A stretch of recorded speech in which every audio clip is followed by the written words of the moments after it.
And now stand by for adventure. 3, 2, 1. In the exciting story of Manhunt on the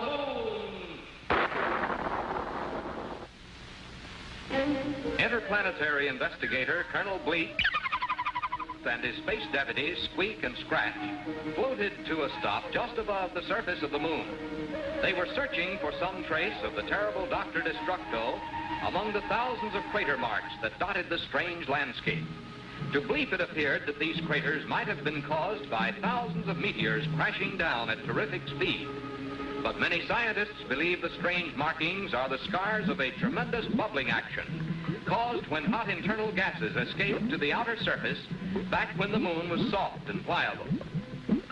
Scratch, however, imagined the many craters had been left long ago by violent volcanic eruptions, similar to those the planet Earth had experienced from time to time.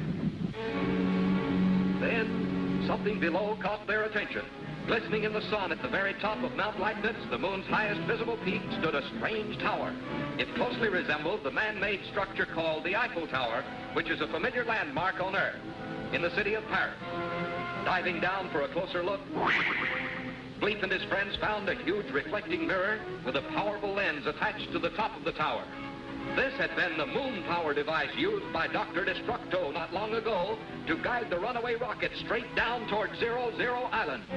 While Bleep and Squeak searched for clues, Scratch peered through the powerful lens for a telescopic view of the Earth beyond.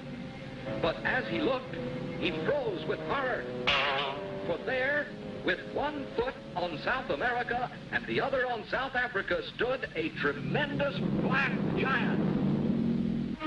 Actually, it was only a highly magnified shadow of the caveman himself, projected nearly 250,000 miles through space by the light of the moon.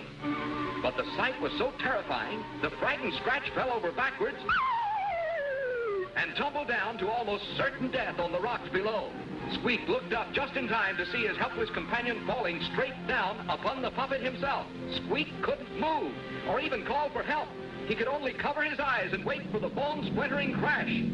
He waited for the end, and waited, but nothing happened.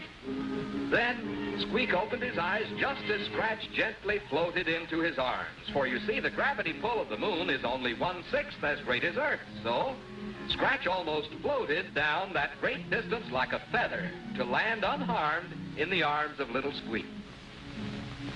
Suddenly, Bleep urgently signaled his companions. He had found still another clue. At the base of the tower was a scrap of notebook paper covered with the hasty scrawls of Dr. Destructo's own hand. To the others, it was only a jumble of strange symbols. But to Bleep, this was a flight plan, Destructo's own flight plan. And it told the colonel exactly where this master culprit had gone. It would take courage to follow Destructo now. For Bleep knew this place, knew it too well, and he was sure that fantastic terrors would be waiting out there.